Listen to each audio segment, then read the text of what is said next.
Right.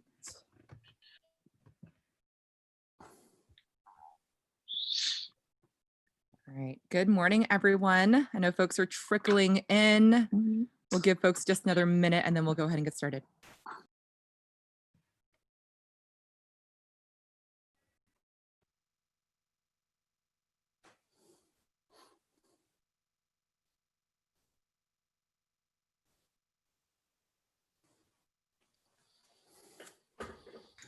All right, I think we'll still see more folks joining us, but I'm going to go ahead and get us started since we have quite a bit to cover today. So good morning, everyone, and welcome to the second webinar of the 2020 SEEC Virtual Forum and the first webinar of the Climate Center's Resilience Summit.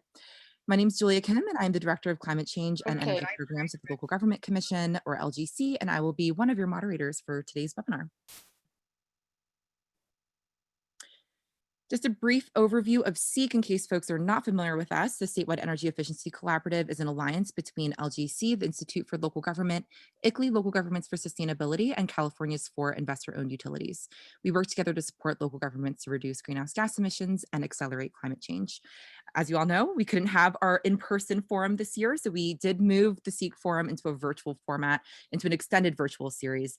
We'll be featuring roughly 3 webinars and 1 networking activity each month through November. And we invite each of you to join us for our upcoming webinars, which will focus on reach code collaboration and community engagement. And we'll also have our first networking activity, which will be focused on speed networking. We invite you to join us for that as well. And you can learn more on our website at californiaseek.org/2020-forum. We also want to thank all of our sponsors, the SEEC IOU partners, the Southern California Regional Energy Network, and the Bay Area Regional Energy Network for making the SEEC Virtual Forum possible. And of course, to all of our promotional partners for helping us spread the word and extend our reach. And with that, I'll pass it to Duran, who will be the main moderator for this webinar. Thank you, Julia. It's good to be here. Thank you, everyone, for joining. I see we've got a nice turnout here. The Climate Center is happy to be working with Local Government Coalition on this particular webinar. I should point out it is part of the Climate Center's Community Energy Resilience series, which is part of our whole plan to get us to a climate-safe California. In addition to today's webinar, we also invite you all to take a look at our Microgrids Backup Power for Business webinar. We're doing one on resilient schools, safe communities, and I particularly want to point everyone to our Community Energy Resilience Policy Summit. That's going to be a 3-hour summit happening on August 5th that's going to help us figure out ways to get us closer to where we need to be in terms of this and other climate issues. In order to talk a little bit more about the Climate Center and our work and sort of contextualize this and ground it all for us, I'd like to introduce our CEO, Ellie Cohen. Ellie Cohen joined us recently after 20 years of building Point Blue conservation science into a real powerhouse. We're happy to have her on our team. And I'd like to turn the mic over to Ellie Cohen to give us a few opening remarks. Ellie? Thank you, Duran, and thank you, everybody. Thanks, Julia, for the lovely introduction and co-organizing this, and everybody at the Local Government Commission, the Statewide Energy Efficiency Collaborative, my colleagues at the Climate Center, all of our panelists, and all of you for joining us today on this timely webinar. I want to first take a minute here to acknowledge the recent deaths of George Floyd, Breonna Taylor, and too many others at the hands of police. These acts are abhorrent and intolerable. Many communities of color are at the front line of toxic and polluting fossil fuel infrastructure, with freeways, refineries, oil rigs dangerously close to homes and schools and hospitals due to historic redlining. These communities suffer from much lower life expectancy and much higher rates of asthma, cancer, and other diseases that white people and those in wealthier neighborhoods don't. And these same communities of color are being hit much harder by the dual pandemics of COVID-19 and climate. We know that there cannot be climate justice without racial justice. And we stand in solidarity with communities of color and commit to greater efforts at dismantling systemic racism throughout our society and throughout our climate and clean energy world. Thanks again, Duran, for the introduction. I'm Ellie Cohen, CEO of the Climate Center. We are a climate and energy policy nonprofit with a mission of speed and scale greenhouse gas reductions, starting here in California. We're probably best known for our key leadership role in the phenomenal expansion of community choice energy, CCAs, as opposed to IOUs, the investor-owned utilities, who by their very nature put shareholder profit first. The CCAs are overseen by local elected officials, some of whom are on our webinar today, working in the interest of local communities. And CCAs have gone from just 2 about 5 years ago to 21 CCAs today, serving over 11 million Californians with 88% clean energy.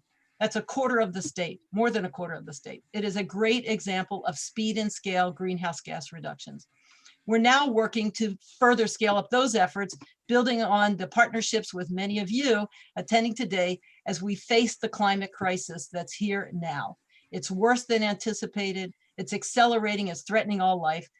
And in fact, 9 of 15 global tipping points have already been activated. Fortunately, we still have time to prevent an inhospitable to life hothouse climate future if we act soon. As UN climate scientists have conservatively recommended almost 2 years ago, we have to cut global warming emissions in half by 2030 and start initial drawdown of warming gases from the atmosphere by 2030 to prevent catastrophic impacts. That means that in California, the world's 5th largest economy, which has been at the forefront of climate action and influences so many others, we have to accelerate our climate leadership and inspire action worldwide. The bottom line is we need accelerated timelines now. And in light of that, we at the Climate Center have launched a bold and urgently needed collaborative statewide campaign called Climate Safe California. Our goal, by 2025, California will have enacted the bold policies required by science to dramatically reduce emissions, start drawdown, secure resilient communities by 2030, inspiring global action. Specifically, by 2022, the state needs to double its current 2030 goals by accelerating existing policy timelines to achieve 80% below 1990 levels emissions and not net negative emissions, meaning sequestration greater than emissions by 2030. To achieve these urgent goals, we have to close the climate gap and ensure that communities of color and lower income communities are no longer disproportionately harmed. And to achieve these goals, we have to commit to a secure, just transition for workers who are dependent on fossil fuel industries and utilities. We invite you to endorse Climate Safe California by visiting our website, theclimatecenter.org or climatesafeca.org.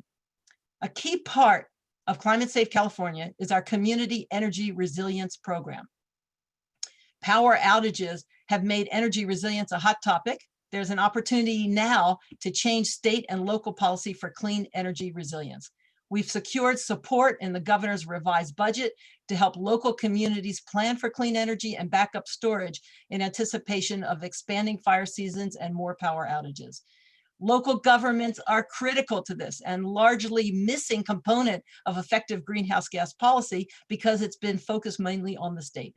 But a majority of California's greenhouse gas emissions come from sources under the purview of local governments, especially personal transportation choices and building related emissions from natural gas.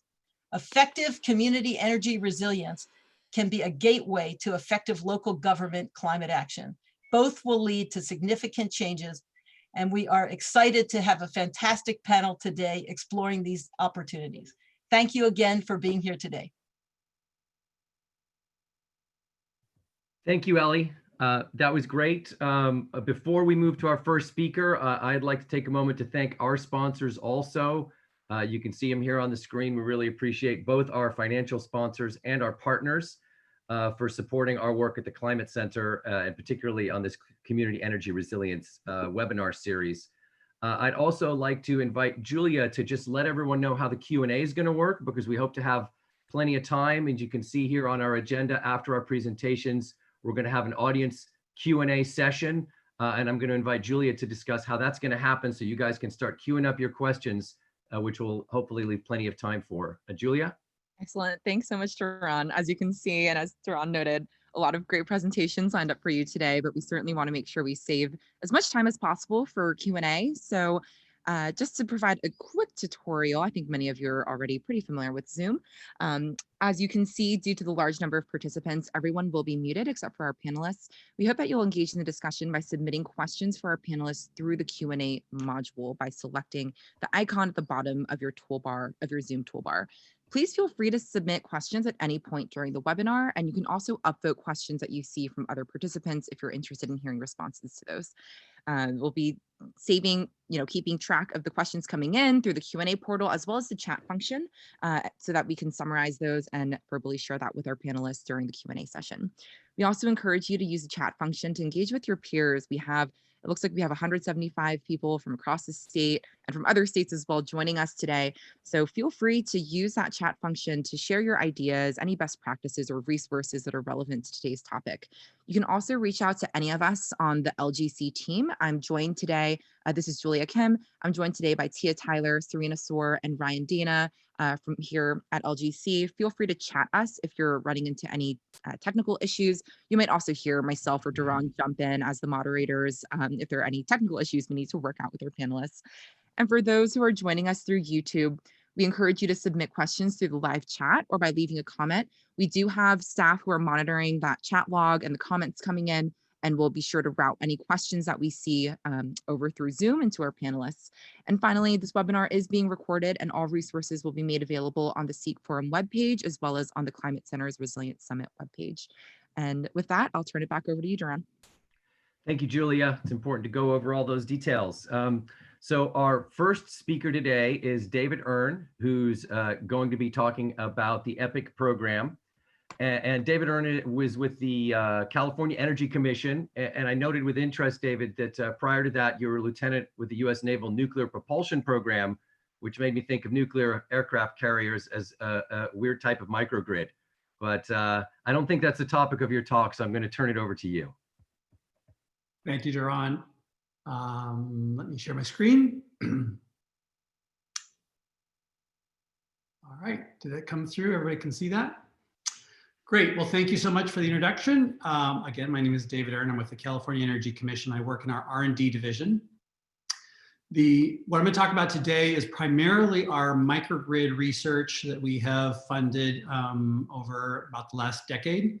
In addition to that, I will also add that we had a substantial contribution in research to energy storage, which is a complementary research stream. I won't get into a lot of that detail today, but we do have that going on as well.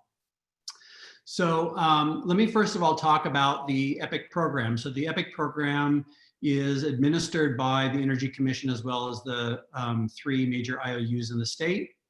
And part of our portion, the Energy Commission's portion, has focused on microgrids from the very early days of, before we had really sophisticated controllers, all the way up through current day. We started back in 2015 with a solicitation that had investment in microgrids that were focused on critical facilities. So that's what I'll be spending most of my time on since those projects are complete. But as you can see on this slide, we have a lot of other microgrids that are going on simultaneously. And it turns out now, as we're getting a variety of solicitations that go out for additional grants and projects, whether it's energy efficiency, deployment of renewables, the grant proposals are actually including more and more microgrids. So we're having lots of microgrids that are being developed through our research program. As you see now, we have 35, that number changes almost daily. Quite a bit of money invested, and we have projects around the state. So we have learned a lot from our first set of projects, and we will continue to learn substantially as these other projects come to further fruition.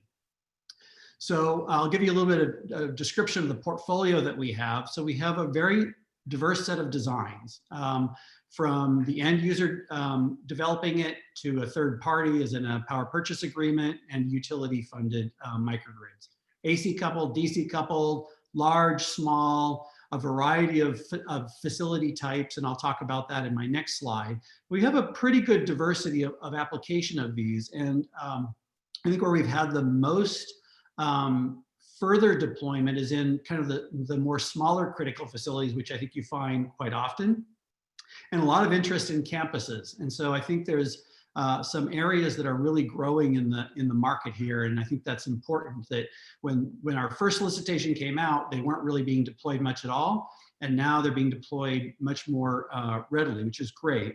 I should emphasize that the EPIC program focuses on clean energy microgrids. There's a lot of other microgrids in the world that are focused on diesel. Ours are focused on clean energy. They may have a diesel backup, but ours focuses on incorporating some renewable energy with a battery and a controller to operate the facility.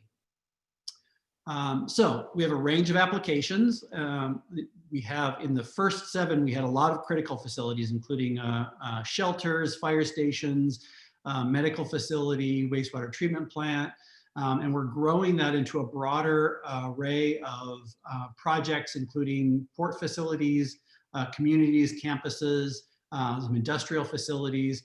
And although we've identified several of these as military, they're actually deploying and testing approaches that will be useful beyond military. For example, one of the projects is going to be a data center, which can be applied anywhere, just happens to be on a military facility. So there's going to be a lot of lessons learned that we're going to continue to be able to share as the rest of this research continues to unfold. But as I mentioned, we already have a lot of great lessons learned. So the first one I'll talk about is probably one of the most widely recognized of our first projects, which was the Blue Lake Rancheria up near Arcata, California. This one was designed and developed by the Schatz Energy Research Center at Humboldt State University in collaboration with the Rancheria. This project has been wildly successful in many regards. For them, they felt that it's been so successful that they're actually planning to expand it. From the original project, they expanded into a, beyond supporting the shelter, they expanded into a gas station with a mini mart, and now they're actually going to continue to double their size of their microgrid by adding much more solar and storage. But we had a really great experience with this project in an unfortunate situation, which was a public safety power shutoff last fall, where the community had lost power as a result of trying to prevent wildfire.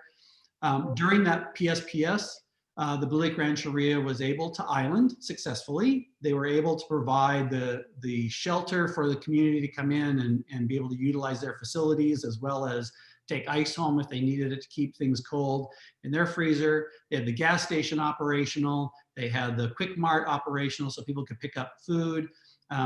They had also set aside several rooms in their hotel that were utilized for people in the community who had medical equipment that required power. And the community felt like there were at least five lives saved as a result of that operational microgrid. So it's been a really successful application, shows the capability of a microgrid in terms of providing resilience and providing community support. But in addition, it's also shown a 58% reduction in their overall energy costs by the application of the microgrid. So it has day-to-day value as well as emergency resilience value. Next one I'll talk about is fire stations. So this one was developed by Gridscape. Actually, this project had 3 fire stations in Fremont that they deployed microgrids at. And through the course of the project, Gridscape did a great job of taking their original plan and expanding it. And so they were able to take what was kind of a disjointed, early phase and create what is essentially a containerized kind of plug and play operation that they can deploy more widely.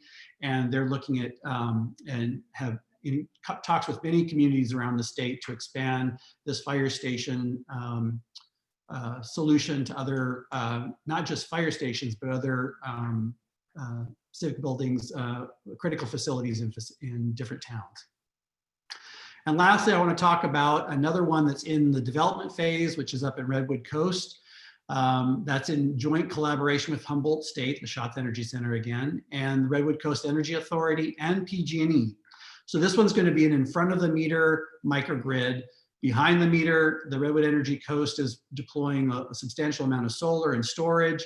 They will be able to provide backup power for multiple customers and the grid goes down, be able to keep operations going at the airport, which is also a Coast Guard air station as adjacent.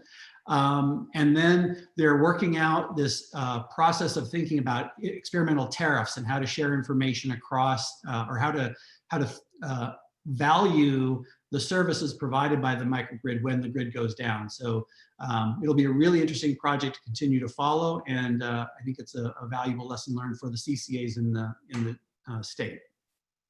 Lastly, I want to put in a plug for joining our Empower Innovation tool. So this platform is a platform we designed and rolled out earlier this year. And the intent is to, first of all, make sure people are aware of all kinds of grants related to clean energy. So it's not just Energy Commission grants, but DOE grants, et cetera. But also it's a matchmaking platform. So if you're a community and you want to be a site for a demonstration, you can go on there and you can identify yourself as such. If you're a vendor and you want to be able to partner up with a community or another developer and put your system in place, you can do that through this Empower Innovation tool. And the last thing I'll mention as I wrap up is that on July 7th and July 9th, we're going to have an IPER workshop. It's the Integrated Energy Policy Report that the Energy Commission puts on. And this year, one of our key topics is microgrids. On those 2 days, we'll be having public workshops to discuss microgrids, the value for the state, policy needs in the state. So I welcome anyone and everyone who wants to participate in that to please join that. It's going to be virtual. You can pick up the information on the Energy Commission website. So please come and join us for that. It'll be an interesting conversation. I think we are holding questions till later, so I'll turn it back over to Duran. Thank you very much, David. Yes, I noted the questions that are already coming in, and we are keeping track of those, and we'll get to those towards the end. And so please do keep those questions coming. We appreciate that, and thank you for that great presentation, David. We'd now like to share a short video that we prepared on some case studies of Borrego Springs, Goleta Load Pocket, and others. So I'm going to turn it over to my colleague, Amanda, who is going to show a video prepared by my colleague, Rick. Thank you, Amanda. Go ahead.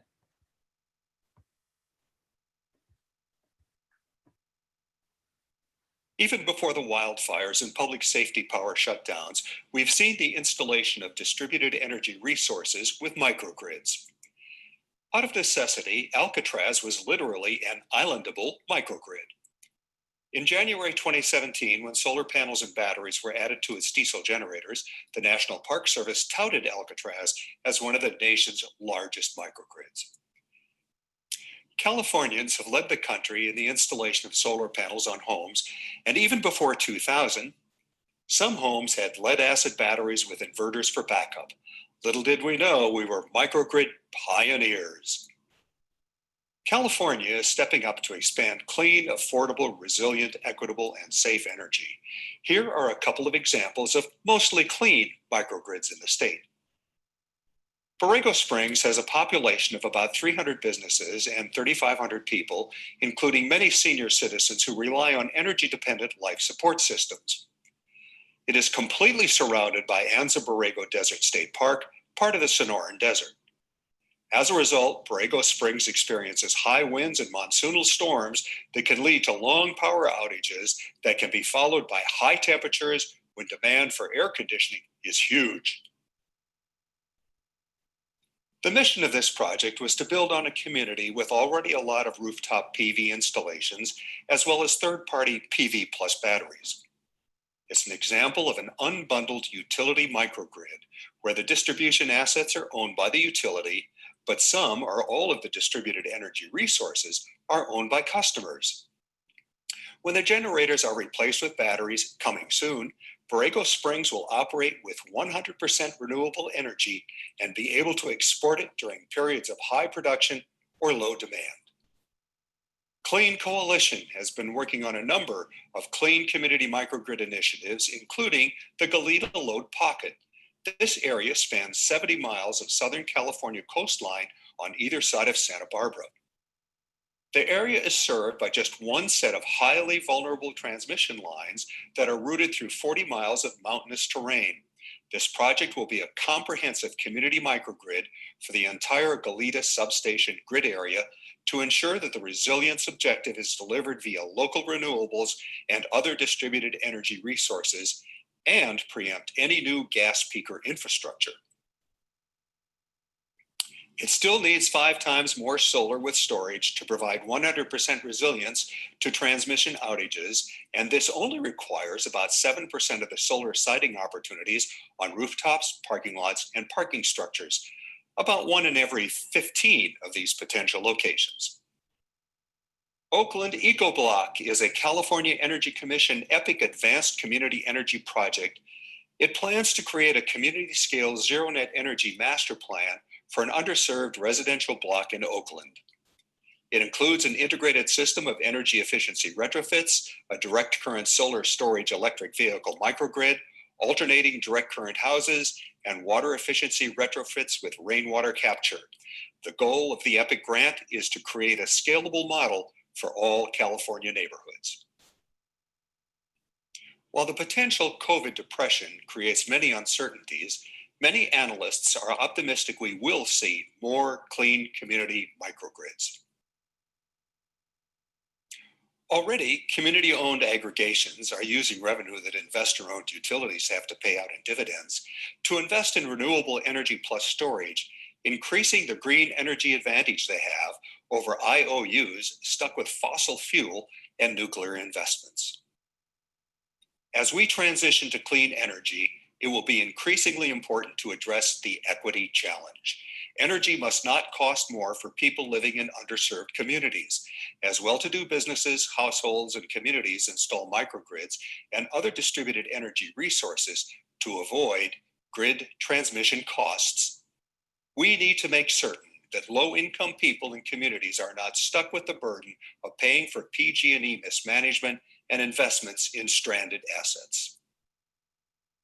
Just because the well-to-do and well-connected enjoy the benefits of their personal home solar plus Powerwall microgrids and become complacent about energy policy change, policymakers must have the political will to address energy inequity. Future policy must put the vulnerable and underserved communities first in line to benefit from clean community energy resilience.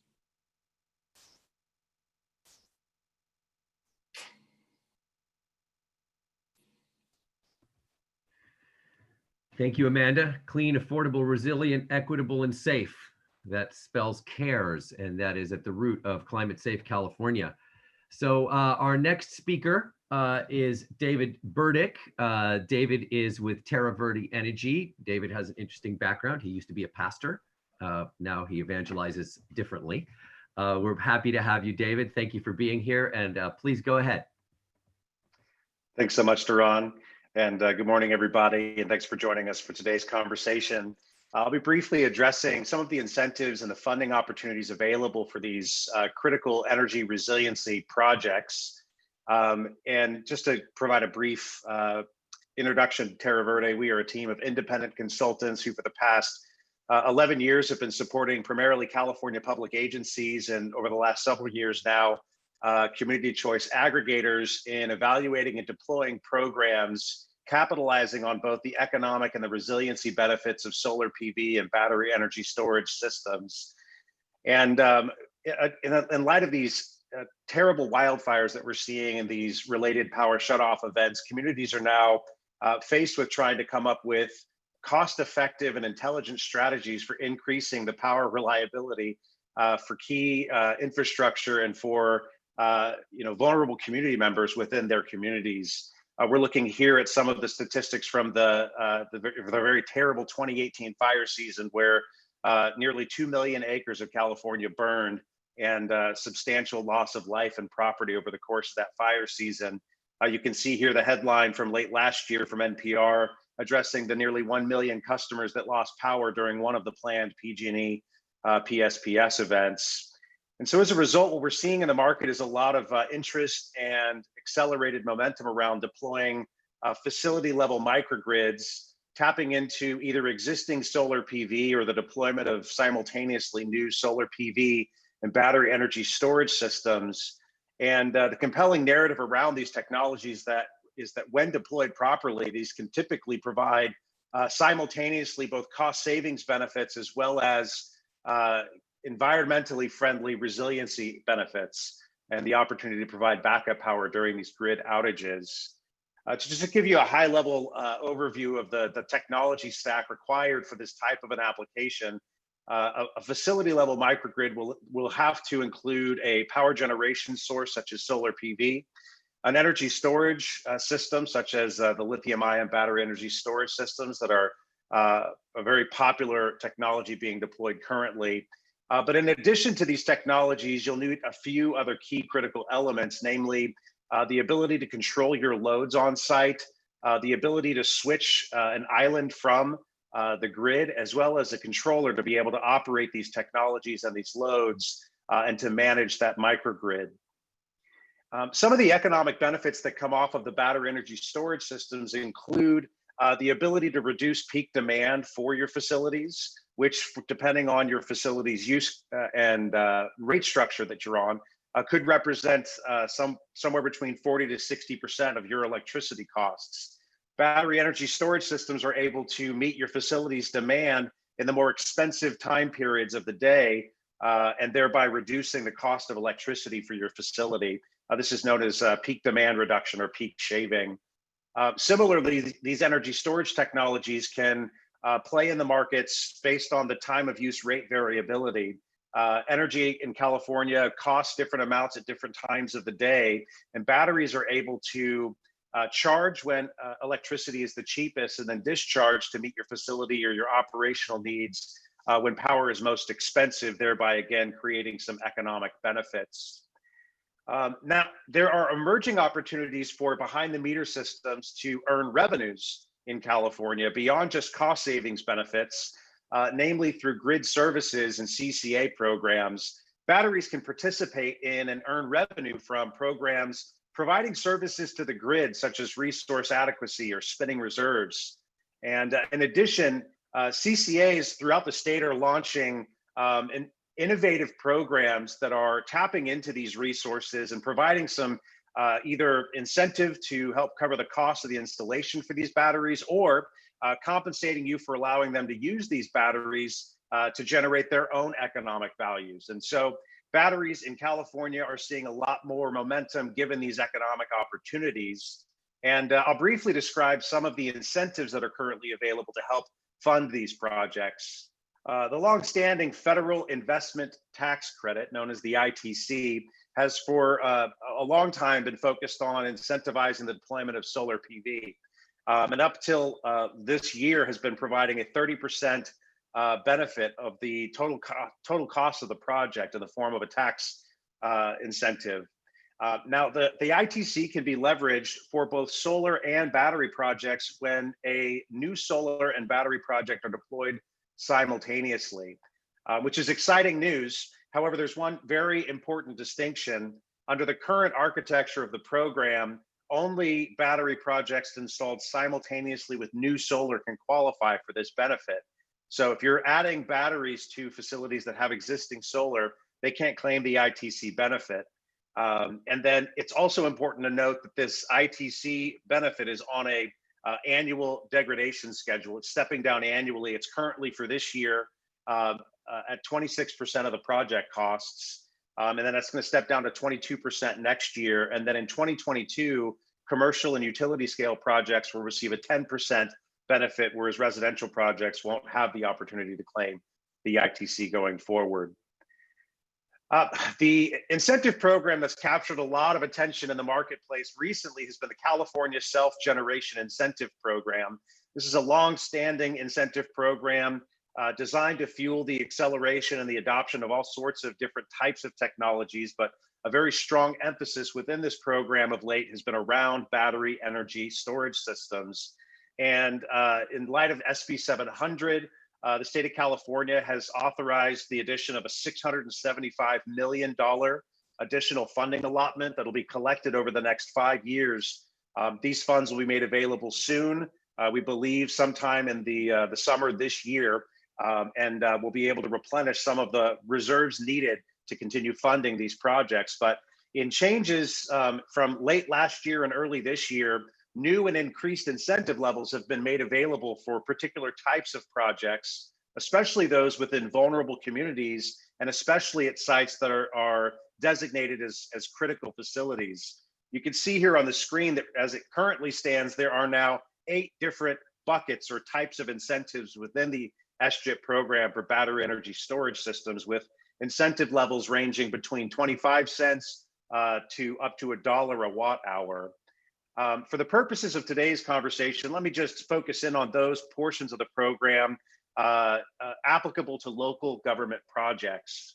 The base incentives, depending on which region you're in the state of California, vary from between 35 to 40 cents a watt hour, which for a medium-sized commercial scale battery system should cover between 30 to 50% of the cost of your project. So that base level incentive is a meaningful opportunity to capitalize on, providing some funding for those projects. And that can be stacked on top of the federal investment tax credit.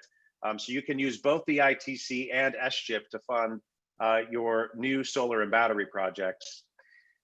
These other project categories that are described here are increased incentive levels for projects that are either for critical facilities or for facilities that are in low income or disadvantaged community regions, or projects that are located in high fire threat zones or facilities that have been impacted by more than one PSPS event. I'll explain those in more detail here in a moment, but this resiliency adder adds 15 cents on top of the base incentive for specific critical facilities that are located in these high fire threat or PSPS impacted regions. So if you are a critical facility and you're in that region, you can apply for that richer incentive. Moving to the equity incentive for projects that are on local government or school or nonprofit or small business properties that are located in either low income or disadvantaged communities, they can receive a benefit of up to 85 cents a watt hour, which in many cases pays for the entire cost, both capital and operating expenses for that battery project. And then the richest of these incentives, the equity resiliency budget, provides an even greater incentive amount, but for critical facilities in these high fire or PSPS impacted regions that are also in these low income or disadvantaged community regions. So there's a lot of qualifiers to get to that increased incentive level. To give you an idea of what we mean when we say critical facilities, the SGIP handbook defines critical facilities very specifically as either these police or fire stations, emergency operations centers, 911 call centers and medical facilities, different types of utility facilities, jails and prisons. Interestingly, these PSPS shelters, and specifically PSPS shelters as designated by the investor-owned utilities, and then either cooling or homeless shelters, as well as these other items here below. And we'll talk a little bit in a moment about some of the activity that's taking place in the state to help expand the definition of these critical facilities, because we see that as a key necessary step in the evolution of this program. To qualify for these equity level incentives, the projects need to be located in either a disadvantaged or a low income community. And what we're looking at here is a visualization of the top 25% of the most effective census tracts as defined by the Callan Virus Screen tool. And this is the tool that the SGIP program administrators use to either qualify or disqualify projects along this disadvantaged community qualifier. For low income communities, there are multiple different definitions for census tracts that could qualify as a low income community. They're described here on this screen and pictured in this map, but high level, it's for those areas whose median income is below a certain threshold of the statewide level.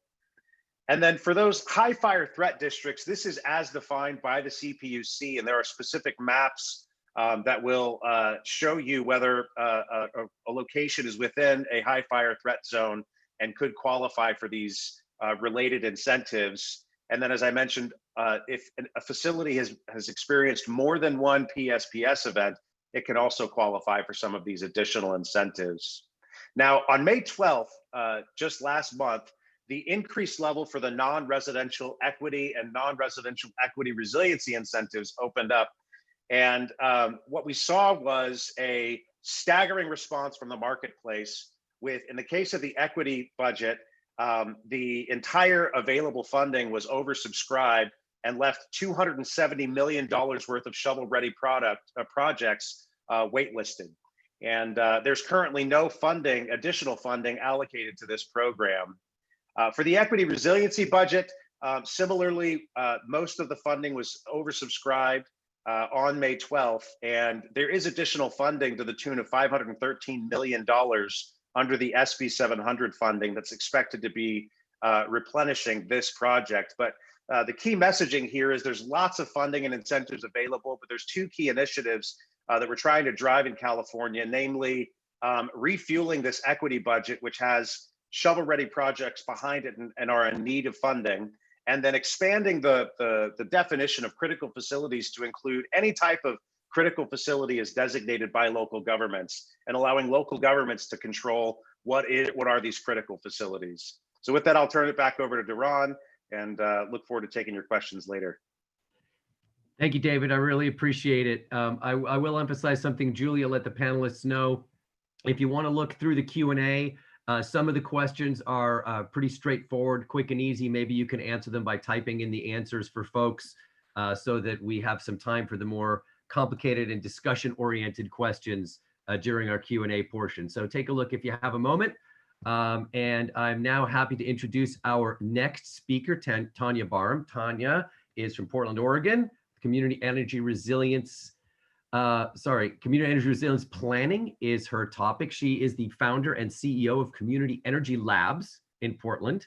And in addition to a wealth of experience in the energy sector, I also noted that Tanya studied in both Denmark and Iceland, another place with great renewable energy resources, geothermal, like we have here in Sonoma County. But that's not the topic of your talk. So I'm going to hand it over to you, Tanya, to talk about what you really want to talk about. Fantastic. Thanks, Duran. I appreciate everybody's time today. I'm starting my timer. I am not going to, there's so much that could be said about planning and the details of planning and the process and the methodology to make it effective. I'm probably preaching to the choir, so I'm going to stick with the shock and awe today, and we can always follow up with questions and additional conversations. I agreed to be on this presentation today in large part because of the work that the Climate Center is doing to advance community energy planning. Why? Because I've seen the impact that it can have on this climate conversation. Between 2016 and 2019, I worked for an organization called PECI, Portland Energy Conservation. It was the nation's first energy conservation program established in the 1970s. It was the issue of the era, very much like climate action planning is now. From there, PECI became a large-scale national provider of energy efficiency programs and innovations. It sold all of its assets. It was a nonprofit, 501c3 nonprofit, sold all of its assets to a for-profit entity because energy efficiency had arrived, took those assets and reinvested them in a new public purpose. Between 2016 and 2019, we said, wow, we're noticing a trend here. 100 million Americans live in a city that has signed a resolution saying we are ready for climate adaptation now, 100% renewable energy now, which is all very nice because most of them had no control over how their energy was purchased, delivered, and whether or not that would get them to the level of carbon reduction that they needed. So we took a look nationally at what levers we might be able to develop in order to help communities achieve their goal of resilience.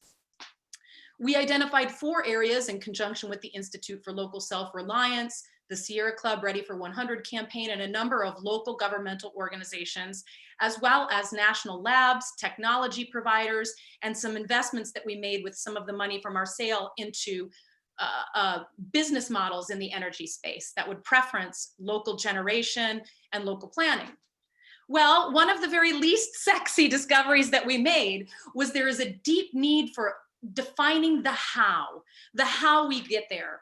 So we're the dog that caught the car. We got our resolution passed at City Council, and 94 of the communities that we did primary and secondary research on said, geez, we just don't know how to do this.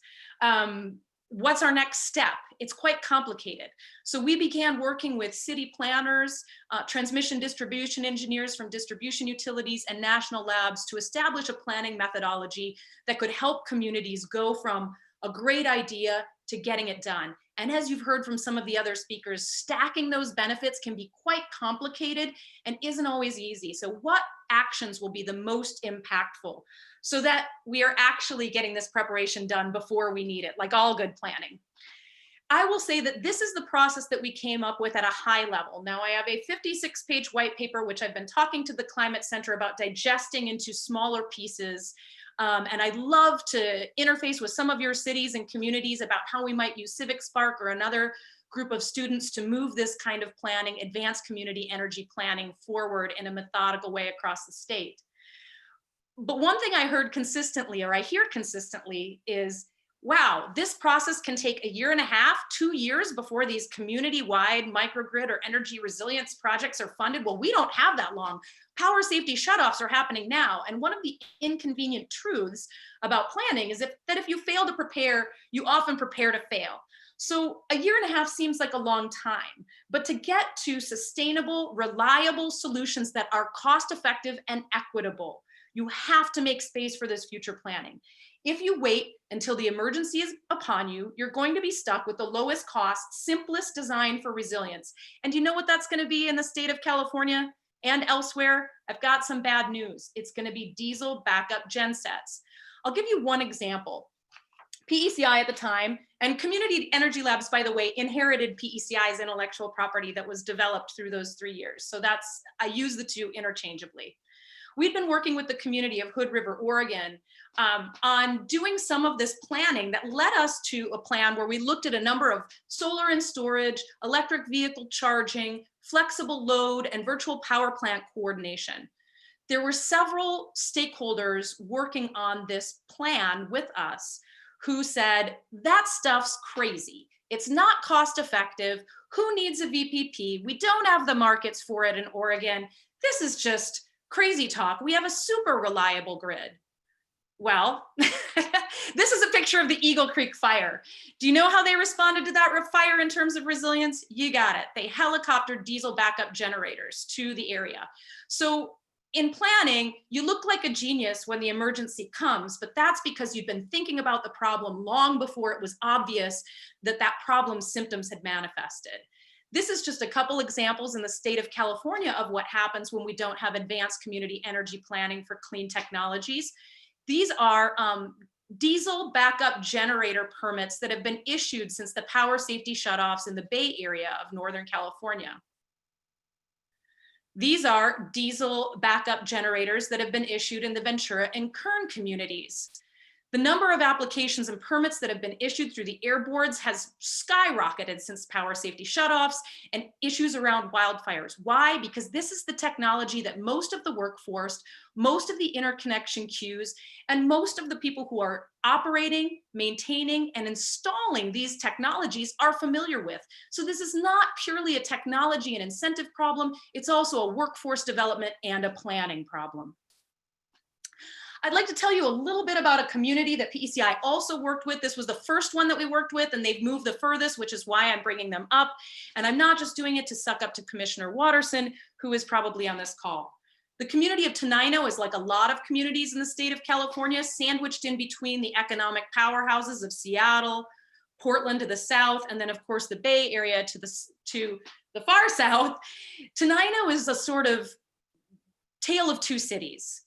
They have both, only 13% of high school seniors go on to college, high levels of poverty, low levels of movement to middle wage jobs. At the same time, you have the DeBoer's mansion, which I believe last time I looked was selling for about $11 million in the city of Tenino. So there's a lot of income disparity and a lot of lack of hope in this community. Some interesting things converged around bringing them toward distributed energy and advanced energy planning. The first is that they're on a fault, an earthquake fault, which many of you might not be familiar with Cascadia, but those in the Pacific Northwest are. So they were required through their general plan to look at emergency preparedness in case Cascadia should happen. As part of that preparedness plan, they had identified the school district in the city of Tenino as a place where they would like to shelter should there be some kind of a natural disaster. And the school had about 68 kilowatts of solar, not enough to cover all of their loads, but certain critical loads. However, their school was grid connected. So if the grid went down, the school would go down.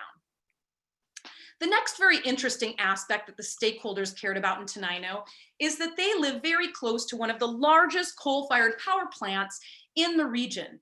However, through negotiations with the state of Washington, and you might know a little bit about Jay Inslee, the climate candidate for president, the Washington state governor had negotiated with Centralia to shut down the Centralia coal plant. This, however, would create a loss of about 500 jobs in the region, 2 of which were located in the area where Tenino was. So these are high-wage jobs that were going to be lost at the shutdown of this coal plant. So there was also a need for workplace development. The third thing is they had a mayor and a city council that, even though it was very diverse, so you have folks that are diverse in their views, I should say, not necessarily ethnically diverse. You had folks that were climate deniers on the city council, and you had folks that were intensely climate activists, driving Teslas, using solar. The main point, though, is they were open to innovation and they were open to planning and engaging in a stakeholder process that would work through this methodology and create technically feasible, cost-effective distributed energy resources that could be knitted together in a way that would help them achieve their resilience, equity, cost savings, and workforce training goals. So 3 aspects of this process that I'll show you in this particular community. In the first case, we worked closely with the community, the city, the school district, and other critical facilities to determine their load shapes and help them identify what are the smartest, most cost-effective distributed energy resources to address the shape of the loads behind the meter. What would be something that would, like the Rancheria microgrid, help them save money and meet a number of different objectives? So we're not just plopping it anywhere arbitrarily. Let's create a portfolio of DERs that are technically possible, make sense economically, and that will help meet some of our other goals, like give us training opportunities for the workforce and resiliency. Once we did that and we had a plan that not only looked at what the stakeholders cared about from a policy, workforce development perspective, but also a technical perspective, we said, here are 2 or 3 different approaches our community could take over the next 3 years to raise capital, get funding, build out these projects, whether it's a VPP or a microgrid or a workforce program focused on clean jobs. We workshopped those with stakeholders, and this is a tiny picture of over 78 stakeholders that drove an hour and a half throughout the region to be at a tiny school in Tenino at 8 in the morning. I'll move forward to let you know that actually this community has managed to secure funding for a community and utility-owned microgrid to the tune of about $6 million. The Department of Commerce and Puget Sound Energy are paying for that community microgrid. There is a continuing workforce development initiative associated with that going forward. And for this effort, PECI at the time won Visionary of the Year through the Smart Electric Power Alliance in that planning process. I tell you all of this because energy planning and advanced energy planning is a way to not just get you a microgrid. If we're smart about it, we can do it cost effectively and we can meet other imperatives like workforce development. Even utilities are not familiar with how to own, operate, and maintain these type of equipment. And this is our opportunity to bring it forward. So I appreciate your ears. I appreciate your support. And I'd like to challenge all of us to begin our climate resilience planning now so that when the opportunity arises, we are ready with projects, with initiatives, and with well thought out plans for making this happen in our communities. Thank you. Thank you very much, Tanya. That was wonderful. A lot of great information there. I noticed some good questions are coming in. We will get to those again if the panelists can answer any of them. I noticed there were some simple ones on there, like what time of day is electricity cheapest? So if one of you wants to hop on and try and answer some of those, that would be great. I'd like to introduce our final speaker, Ellie Cohen. Allie's going to be talking about policy and regulation, a subject near and dear to our heart at the Climate Center. Ellie is Chief Strategist for Reimagine Power in San Francisco, originally from Cleveland. She has her degree from Arizona State University, and she was part of the inaugural class of the Global Institute of Sustainability. So please welcome Ellie. Take it away, Ellie. Thanks, Doron, and thanks everybody for taking the time to join us today. As Doron said, I'm Ellie Cohen. I represent a number of different clients through Reimagine Power, chiefly the Microgrid Resources Coalition, and I also represent bioenergy clients as well as a clean tech startup. So community energy resilience and microgrids are my top focus area at this time. So I'm going to go through some of the policies and regulations that are happening right now in terms of microgrids and community resiliency, as well as climate action. So first off, where the current state of the Capitol and our budget issues. Originally, the governor proposed originally the governor thought that there would be a $5 billion surplus in our budget this year. And so we had over $12 billion allocated towards climate change and resiliency. It was really exciting. There was going to be the creation of a climate catalyst fund. There was a lot of money in there for different types of energy projects, a lot of things with water resiliency, as well as working lands and other climate issues.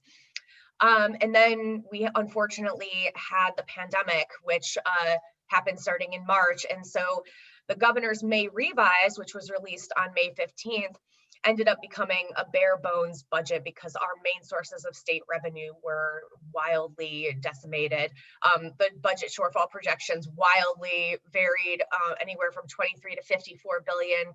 And I believe we were conservative in estimating that we would have as much as a $54 billion shortfall with that May revise. So the state budget must be passed by June 15th. So you'll see it coming up next week. And as well as an August revise will be issued, where we will hopefully have a more comprehensive state budget that will address things beyond just the pandemic.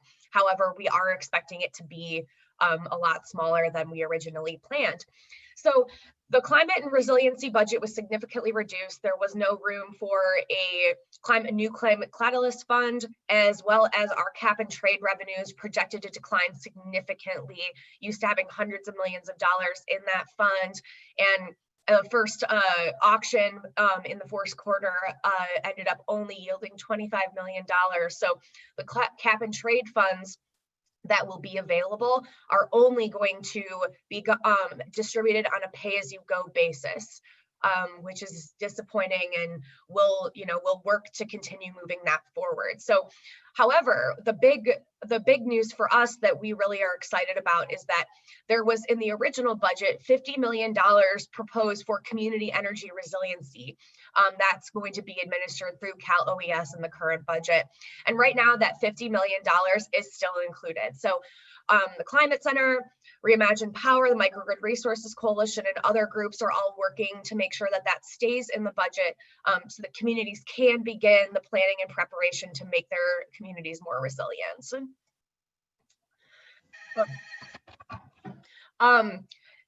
Pandemic impacting other policy priorities.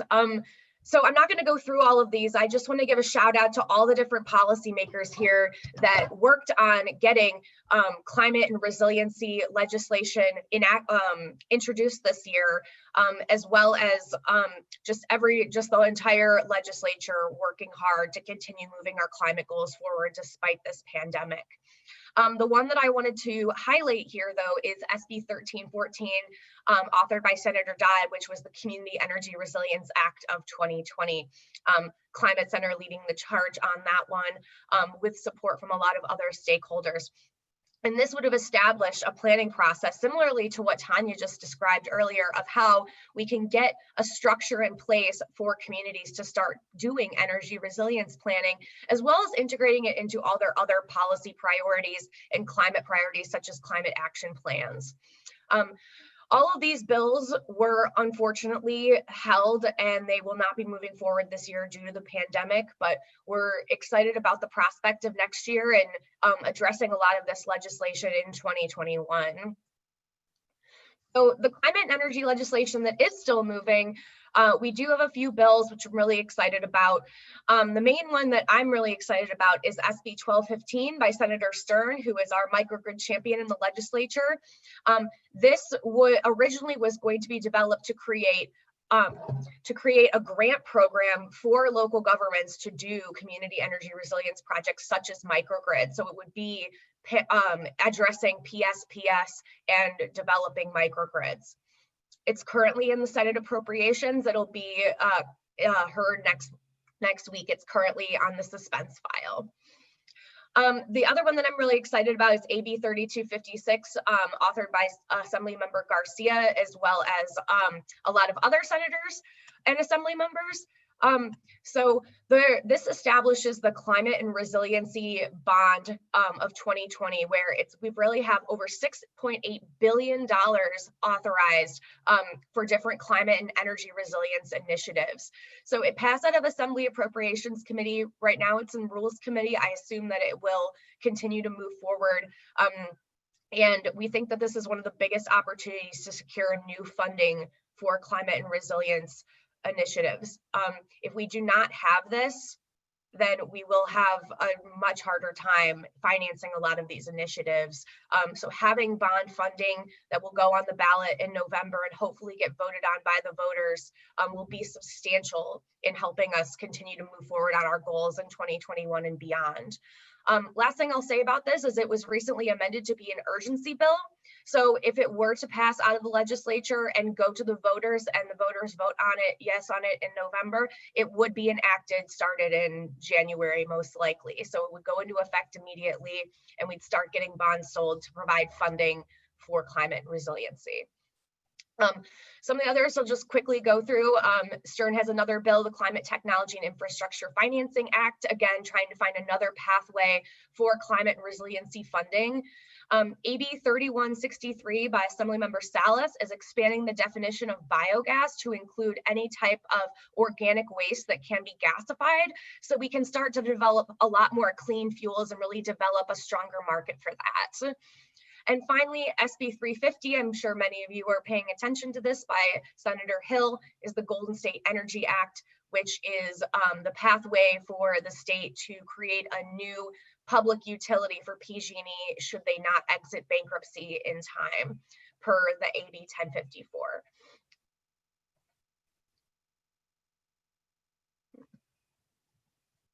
Okay, sorry about that.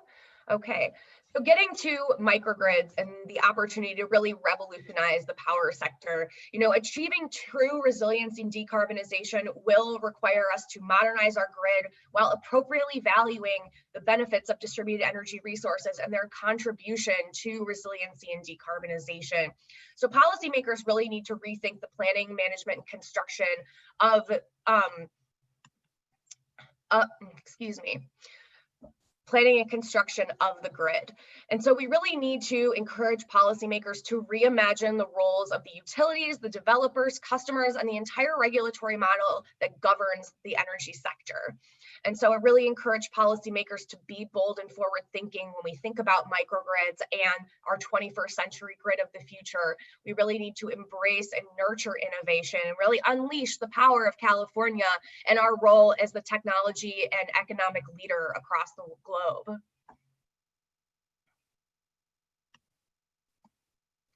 All right, so a microgrid history lesson for everyone, and David did a really good job of explaining, the roots of microgrids in California, where the California Energy Commission really took a lead role in issuing grants for microgrids over the past decade or so. Based on the success of CEC and all their microgrid projects that were funded, Senator Stern in 2018 established SB 1339, which directs the CPUC to create a standardized interconnection process and separate rates and tariffs to facilitate the commercialization of microgrids. Recall, this was passed in September of 2018. Again, we were all really excited about the prospect of really getting the microgrid market off the ground in California. And PSPS and wildfires at the time weren't even on our radar when we passed this bill. But in Q4 and in November, we saw wildfires ravage the state, especially the Camp Fire. And then in 2019, we saw PG&E declare bankruptcy in January. And then throughout 2019, some of the first PSPS events actually happened in some of the rural northern communities in the spring. And then this continued throughout the year. And then we had our major PSPS event in October, which really shone a whole new light on what we need in terms of community energy resilience. And so it was actually open in late September, but Q4, the microgrid proceeding implementing SB 1339 gets underway. And so right now we're working on implementing that bill at the Public Utilities Commission. As a follow-on to Senator Stern's legislation, this year he authored SB 1215, as I mentioned before, which is currently in the Assembly Appropriations Committee. So for CPUC, they issued a scoping ruling in December that added resiliency strategies to the scope of the bill to address the issues related to PSPS. So it broke the track into broke the proceeding into 3 tracks: short, medium, and long term. And the near term was supposed to focus on critical facilities, local governments, and actions that could be taken before the 2020 fire season. So track 1 had utility and staff proposals for near-term solutions, and I'll go into the details about those proposals in a minute. And we're hopefully going to have a track 2 scoping memo issued here in the end of June or possibly July. We're waiting on the track 1 decision. It's actually expected tomorrow at the CPUC's next voting meeting. So we're gonna hopefully see that, and then we'll get moving forward with track 2 immediately. And in terms of microgrid regulation, we really need track 2 to open immediately.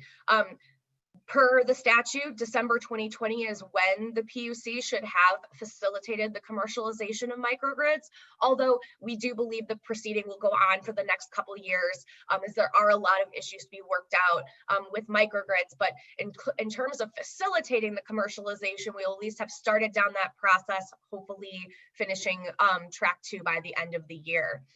And we really need to address a lot of barriers to microgrid deployment, such as the financial barriers, the technical barriers, incorporating multiple technologies, the acknowledgement of microgrids as a group of interconnected systems that act as a single controllable entity with one point of interconnection to the larger grid. A lot of those issues are still to be worked out in terms of the development and deployment process. And so just to wrap up, microgrids are really the major opportunity to revolutionize the power sector here in California and beyond.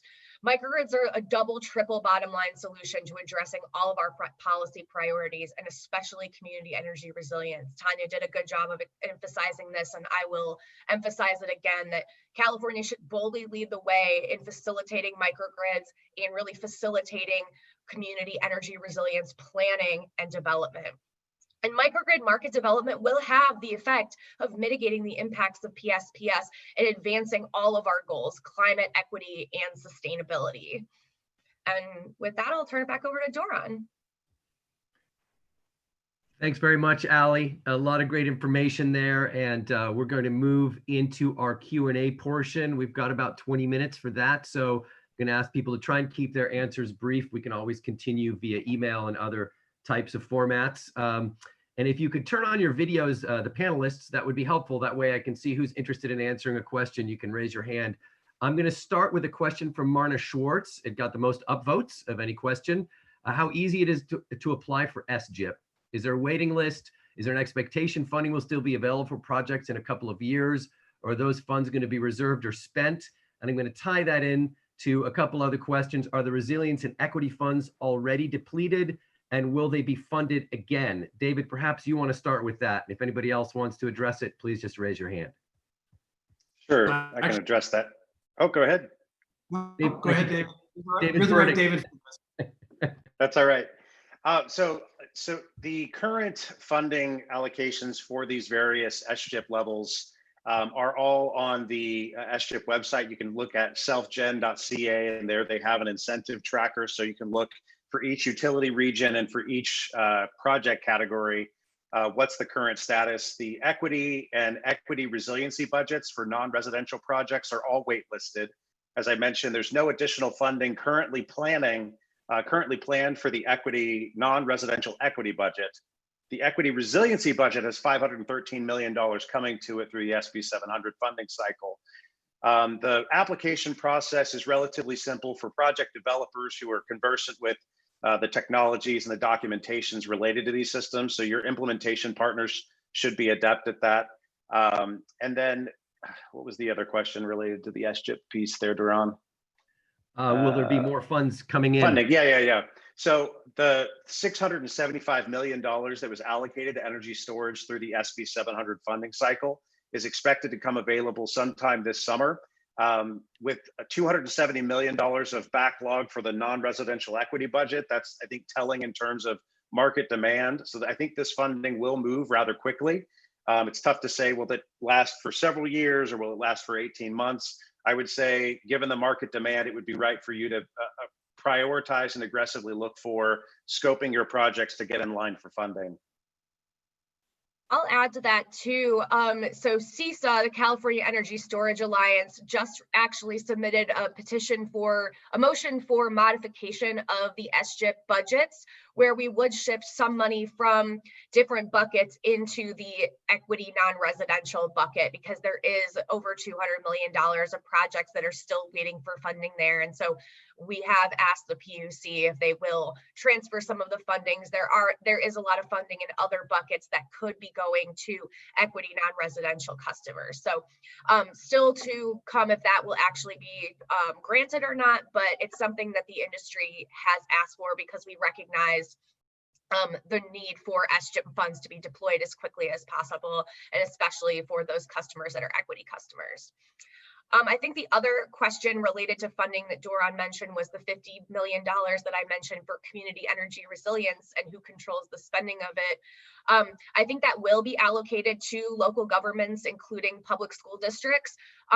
Whether or not it's dispersed according to need, I'm not sure. Right now, the bill isn't clear about specifically how that would get funded. It's just directing the direction of those funds to the Cal OES budget, and then Cal OES would be responsible for administering it. So whether they did that in grants that are first come, first serve, or prioritize based on need, my guess would be that they would prioritize it based on need, because there are clearly some communities, especially those in high fire threat districts or high PSPS frequency rate areas, that need those funds maybe more than others, although everyone should have community energy resilience funds to support the development of this planning and deployment of resilient energy solutions. So, I think over the next couple of years, whether or not this funding gets approved, we're going to continue to fight for more funding so that all communities can be more resilient. Thank you, Allie. Is there anybody else on the panel who would like to address that? Great. If not, I'd like to move on to our next question, also heavily upvoted. This one is from Alice Sung. If public schools become cooling or PSPS centers, can they qualify for the highest SGIP resiliency adders? Is the dollar per watt hour in addition to the 85 cents, making it $1.85? So just some clarifying questions about bundling all those incentives. I see David Berdych's hand going up. David, go ahead.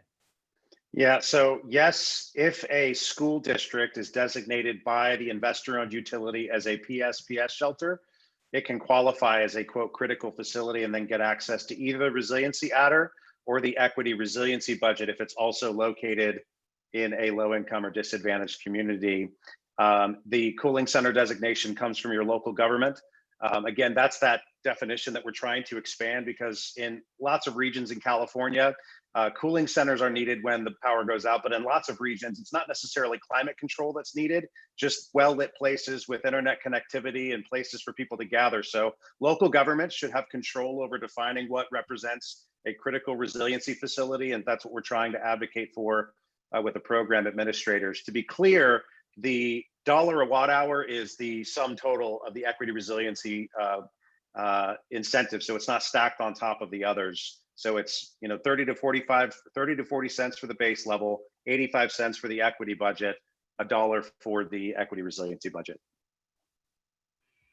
Thank you, David. Anybody else got anything else to add on that? If not, I'll move on to the next question from Richard Brown, and this ties directly to policy. So maybe I'm going to start with you, Allie, on this. One of the key building blocks for community resilience are facilities that can serve as resiliency resource centers, as we just discussed. So the question is, what have we done to get local electeds in Sacramento to demonstrate support for policies such as resilient school revenue bond financing and reallocating CPUC SGIP budgets to waitlisted local government and school resiliency projects? Sure. Thanks, Doron, and thanks for the question, Rick.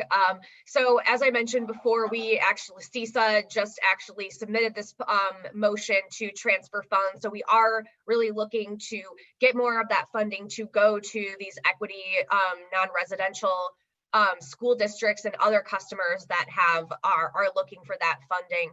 I think, again, getting schools to be specifically called out in SCHIP would be another helpful thing, although I do believe that under the definition of local governments, they do qualify. And in terms of things that we're doing in Sacramento and at the local levels, I'm not a local policy expert. I live in the Bay Area, so I know about some of the initiatives that are going on with the Clean Power SF.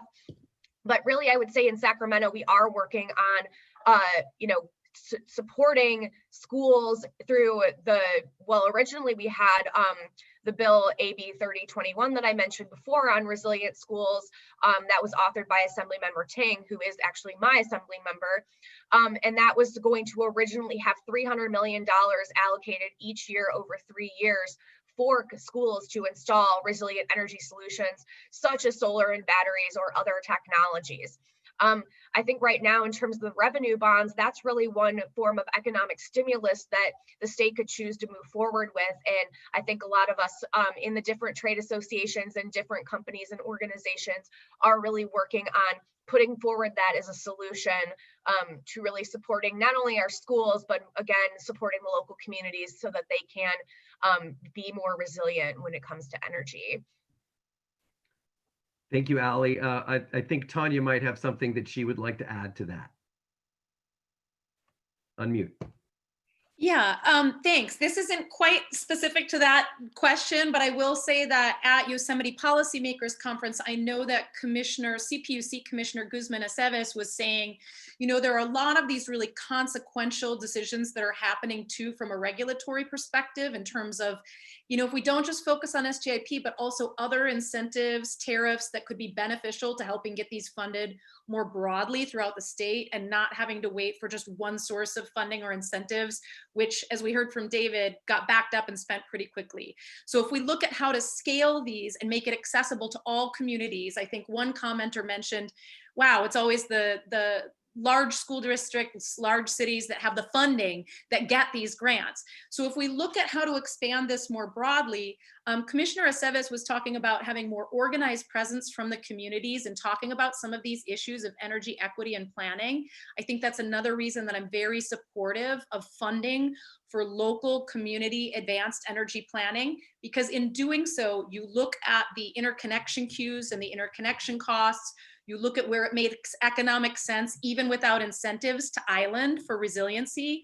And you look at a number of stakeholder factors that would in fact make it a lot easier to get something funded beyond just having those SCHIP dollars. So I know I'm not answering that specifically, but I think having an organized presence within the CPUC at utility hearings, getting some of that IOU money and having some of it allocated to the CCAs to spend in their own communities through a really organized portfolio of energy projects that are more or less getting close to cost effective anyway. So that's just my 2 cents there. Right, I'll just add on to that quickly too, is that, the PUC proceeding that I mentioned, one of the main focus areas that my clients and I are focused on is the creation of standardized tariffs for microgrids that are technology neutral, that really integrate community planning and making sure that everyone can access microgrids. I mean, I think it's really amazing that SGIP is focused on prioritizing equity customers and those in disadvantaged communities, et cetera. But we really do want to have everyone be able to develop microgrids, and having a price signal where microgrids can participate in grid services for the utility. They can potentially have some sort of payment for serving as a CRC. All of those things I think are possible, and we're going to work on heavily in track 2 of the PUC proceeding, as well as in 2021 and beyond, because it is important for us all to be able to access microgrids. Thank you, Allie. We've got time for a couple more questions. So I'm going to go to a question from Nick Peterson. Nick asked about user utility taxes. Says they're a great tool to motivate customers to move from natural gas to clean electrical in home and water heating. PG&E, he says, continues to claim that changing the billing system to have different rates for gas than electricity will cost something like $1 million. This is stonewalling. I'm reading from the question here. What can cities do to pressure the CPUC to require PG&E, and I suppose other IOUs, to do this ASAP? So that's a question from Nick, and I'm glad we have a panel of experts to handle it. Who wants to take it? Well, I think anytime you want to influence the CPUC, as Allie mentioned, is to join in and participate in proceedings.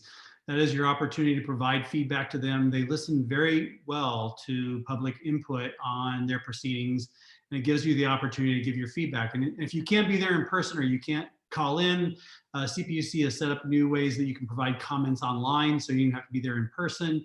But the public input is really critical. And I'll follow on to the previous question as well, which is if you are in a disadvantaged community, low-income community, the CPUC and the CEC have a joint disadvantaged community working group, the DAC-AG, or advisory group, which provides feedback to the CPUC and the CEC, but for the CPUC proceedings, provides feedback to them on how best to influence the rates and structures that can help disadvantaged communities.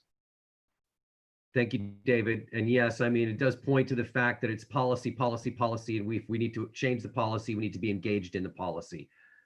Tanya I'd love has, to give a shout out. One more. Oh, go ahead, sorry, Tanya. just one more. No, go ahead, Tanya, and then Allie next. Okay, I'd love to give a shout out to Silicon Valley Clean Energy, which is actually doing a really great, it's on their website. If you go to SVCE's website, they've been doing a series of presentations with Sean Armstrong from Redwood Builders on building all electric homes. And he's had a really strong focus on looking at these homes and the way to stack the values, incentives through utility tariffs and other sources of value to actually make all electric, clean, affordable, low to moderate income, multifamily and residential buildings have cost parity with regular, business as usual. Obviously, like we saw with LEED and other standards, it can take some folks really going through the difficult learning process in order to create that market. But I would also add that leadership, advocating for more resources like that and more leadership in the nuts and bolts of understanding the gas to electrification. And maybe just, I understand what you're saying about that tariff, but I wonder, other than the CPUC, I think another lever that we have is focusing explicitly on electrification of building stock and enabling those types of policies at the local level, because that's something local organizations can begin to start looking at doing through their own building code incentives, through their permitting processes, et cetera. Thank you, Tanya. And I believe Allie had something to contribute on this conversation also. I just want to say that, at the PUC, I think they really take, public officials and local governments' words into just deep consideration. And so to the extent that you can't be involved, but maybe you are able to send a support letter for something or, want to be engaged at a distant level, I'm happy to help anyone that wants to get involved with the PUC, to voice support for things like tariffs. So feel free to reach out if you would like some help with that. Well, thank you. I think we have time for one more question. Wait, David Earn, go ahead, David, please. I just want to add on, I don't want to add on to what Tanya was saying, which I think is really important. So Sean has done a great job of understanding not just the financial aspects of the electrification, but he's done a great job of understanding how to communicate that to the residents. So you have two challenges, one, the cost side, the other is the adoption side. And you have to think about both of those if you're going to electrification, or you're never going to make it. We got to have cheaper equipment that is more cost equivalent from an electric side than natural gas. And we have research projects that are trying to help develop those technologies. But you really need to have a better understanding of the public on what it means to go to electrification and the value of that. And so there's that aspect too. And you can't be successful if you only focus on one of those options. Thank you, David. I just want to mention here that we have way more questions than we're going to be able to answer. So we've been doing as good a job as we can getting through them. We'll try to answer some of them in writing if we can. But I want to end with, I think, a really good question, but our time is very limited. So I'm going to ask the panelists to do this as succinctly as you can. The question asks you to name what initiatives, what are the downsides to microgrids? What are the arguments against them? And what are your counter arguments? So this comes from Spencer Long. So I'm going to ask each of you to mention one barrier or argument against microgrids in a word, if you can, and then summarize your response or your counter arguments in 10 words or less. Let's see if we can do that to kind of bring this all home. What are the arguments against it? How do you counter those? What are the positives? Who wants to go first? I'm going to look for a hand here as you guys are all thinking.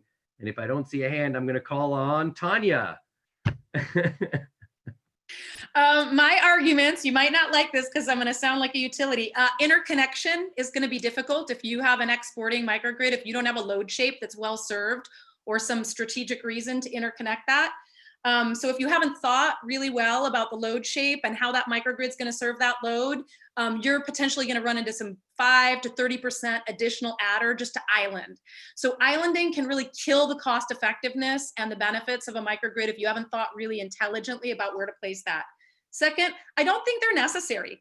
I think you can work with communities on looking first at critical facilities where islanding is actually a benefit that can pay for that 5 to 30% increase in cost on the system cost for islanding. So fire stations, for example, projects that would qualify for SGIP, and to really think about them as an anchor tenant for a virtual power plant or something that, like Dave said, can play in the markets. There are some very creative ways to think about how a islandable single site, single owner campus can be part of a virtual power plant, which at some point might make economic sense to island within the community. So I'd say interconnection and cost effectiveness are the answers. Thank you, Tanya. I'm looking around here. David Earn, go ahead, David. So, I'm a big fan of microgrids, so it's hard to find the negatives. But, in addition to the interconnection, I will say what I'm concerned about is the haves and have-nots. So the deployment of microgrids and where they're deployed makes a big difference. If you deploy them only with people who have lots of money, then the people who don't have lots of money are going to share the burden of the grid. And so finding ways, and I think the state's working on this very hard to find ways to give incentives in those situations where we can make it more equitable, and certainly looking for additional recommendations on ways to do that, because without it, we really will have bigger challenges going forward. Thank you very much, David. Berdych, I see your hand. Go ahead. So a lot of the headwind for microgrid development stems around the economic viability of battery energy storage, which many teams have looked at in the past, and maybe were presented with cash flows that showed projects that didn't pencil, right?